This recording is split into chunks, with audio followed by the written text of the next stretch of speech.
You break out of the egg as a larva. A few days ago, your mother picked up your dad's white glue off a leaf and used it to fertilize hundreds of eggs scattered through the forest. And now you crawl over the others that hatched beside you and climb up the stem to look for something moving. Your current mission is to hijack a spider, kill anything in your way, and evolve into something else entirely. After a couple minutes of waiting, a spider walks past. You jump and land on its back, but it's the wrong kind. It's too small for you. It wipes you off with one leg and keeps walking. You hit the ground, roll once, and crawl under a leaf. A few minutes later, another spider passes. This one is much heavier and slower. Her abdomen is round and full of baby spiders. A perfect opportunity. You jump again and land behind her rear leg, right between the soft plates. Your claws lock in, and luckily she doesn't notice. You stay hidden while she walks, grooms, and spins short threads across the branches. A couple days later, she climbs into a narrow gap between two rocks. It's a dry, hidden space, just wide enough for her body. She cleans the surface, then starts building. You hold your place while she weaves the sack, layer by layer, until it's done. Once she leaves, you crawl down her body and slip through the edge of the silk. Inside, the eggs are packed tight. You bite one, and thick fluid spills into your jaws. So you bite another, and keep feeding until your gut starts to swell. But then, something hits your side. One of your larva siblings followed you inside. It slams into you again with its jaws open. You grab it with your front claws and twist, trying to throw it off, but it doesn't let go. You drag it across the silk and hook one leg under its body. Then you pull and rip its side open, making it die in an instant. You turn back to the eggs and feed until there's nothing left. Because in a few days, something important will happen to your body. Skip forward a bit, and you're 5 weeks old now. After draining every egg inside the sack, you sealed yourself inside with your own silk and waited a couple of weeks. Now that your body has changed, you tear through the cocoon and crawl out. Your legs are longer, your eyes are sharper, and two soft wings hang folded against your back. You don't look like a larva anymore. You look like a wasp with an extra chromosome. Below you, ants swarm the bark in long lines. They found the remains of the egg sac, and now they are headed straight at you. You run across the branch, but one catches your back leg and pulls. You slam sideways, scraping your body on the bark. You twist and swing your front legs forward. You've never used them before, but the curved spines lock into place and crush the ant's head. You rip it loose and throw the pieces aside. The others hesitate, so you use that moment and jump. You fall through leaves and hit the ground hard. One wing folds under you, but nothing tears.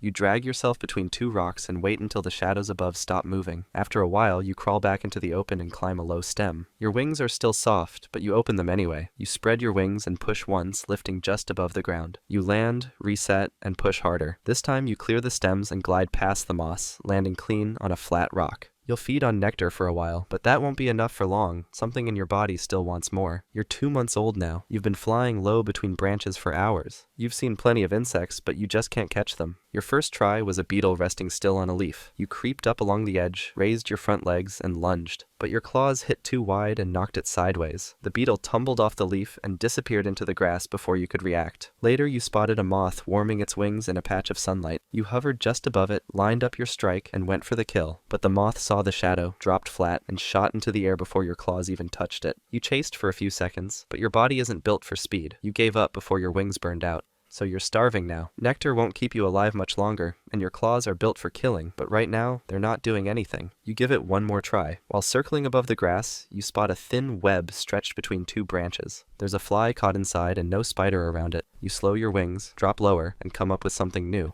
Instead of chasing, you land just beneath the web and freeze. Then you raise your claws and pull the fly out in one clean motion. The strands stretch, but they don't snap. You turn to leave and stop, because the spider is already climbing back. She must have felt it. You twist between leaves and drop low into the grass until you're sure she's not following. When you land, your whole body shakes, but the fly is still in your mouth. You bite off the wings and drink everything inside until there's nothing left. It's the first real food you've had in days, and it didn't come from chasing, it came from stealing. You're not the only mantidfly out here either. Others are hunting the same ground, and some are bigger than you. You'll need to get smarter, or you won't survive the next week. You're 2.5 months old now. For the last 3 nights, you've been returning to the same patch of forest. There's a broken web strung between 2 roots, and the spider who built it doesn't seem to care what's missing. Every time you come back, something new is trapped inside, and each time, you take it. But today when you arrive, someone's already there. It's another mantidfly. She's older than you and twice your size. One of her legs is torn off at the joint. The wound is sealed, but she moves with a limp. And when she sees you, she steps toward the web and rips the fly before you can even get to it. You hover low with your claws raised, watching her shift her weight like she's about to leave. But just as she turns, you strike. Your claws hit her square in the thorax and slam her backward into the dirt. She kicks up hard and catches you under the body, knocking the air from your trachea as both of you crash through the leaves. You roll once and hit the ground, scraping bark and tearing your membrane. She recovers first and lands a clean hit across your abdomen. Her claw digs deep and twists. You curl your body and strike blindly, snapping in front of you until something soft gives way, her left eye. She shakes, trying to break loose, but your grip holds, and with one hard twist of your head, you tear the eye free. She kicks away and stumbles, leaking fluid from the side of her face. You lunge again, but she lifts off just in time and disappears into the air without a sound. You stay there for a moment, then push yourself upright and walk toward the web. Your wings won't fold properly, and your shell is punctured where she struck. The wound won't kill you, but it won't heal fast either.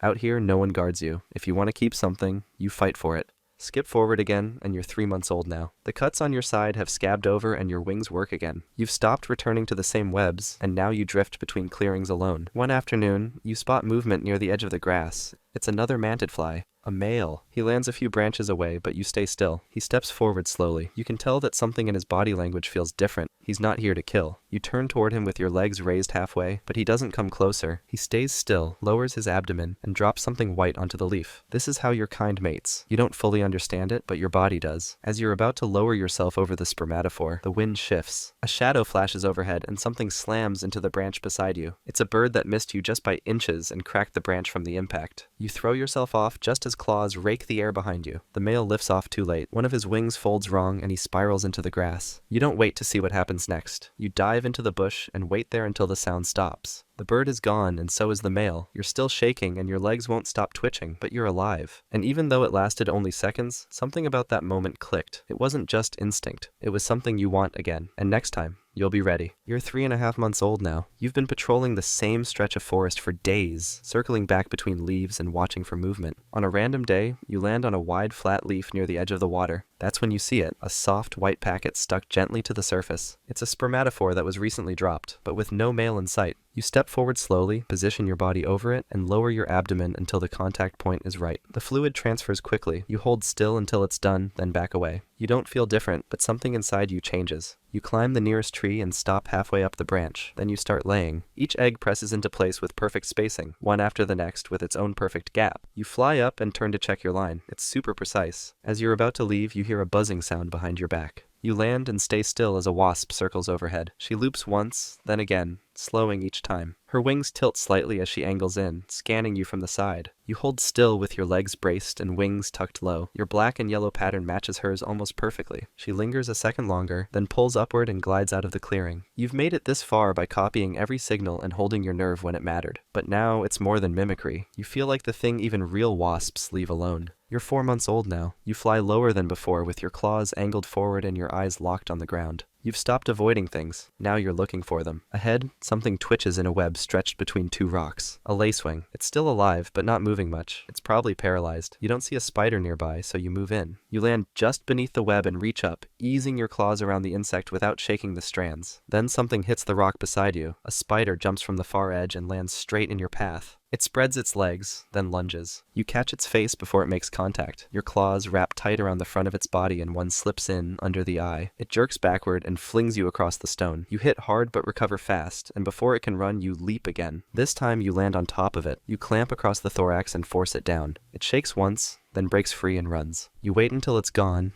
then turn back to the web. The lacewing is still there. You pull it free, break the silk, and drag the body into the grass. You bite off the wings and drink everything inside until it's gone. This is your second real kill, but it's the first one you took by force. You didn't hide. You fought and won, and now you know what happens when something picks a fight with you. It loses. Skip forward a bit, and you're 4.5 months old now. The branch you laid your eggs on is still in place, and the bark is dotted with larval shapes that look just like you did months ago. You haven't eaten today, but you don't feel the urgency anymore. You land on a broad leaf in full sun and start cleaning your front legs. The spines are dulled from use, but still sharp enough to attack if needed. You fought spiders, killed your own, fed on real kills, and defended yourself from something much stronger than you. You've done everything your body was built to do. There's no threat in sight, just warm light and still air. Then, out of the corner of your vision, something rises through the grass. It's orange and much bigger than you. It's a hornet. You get into the position. You've done this before. You've locked your wings in place and mimicked every angle just right. It worked on wasps and even spiders, but this time, the attacker doesn't slow down. The shape slams into onto your chest before you can react. A stinger slips between your plates and drives deep, then pulls away just as fast. Your muscles don't respond. Your wings stay folded and you remain completely still as the venom moves through your body. There's nothing you can do anymore. You die in the exact pose that once kept you alive. Above you on the branch you used to guard, one of your eggs splits open, and something begins to crawl out.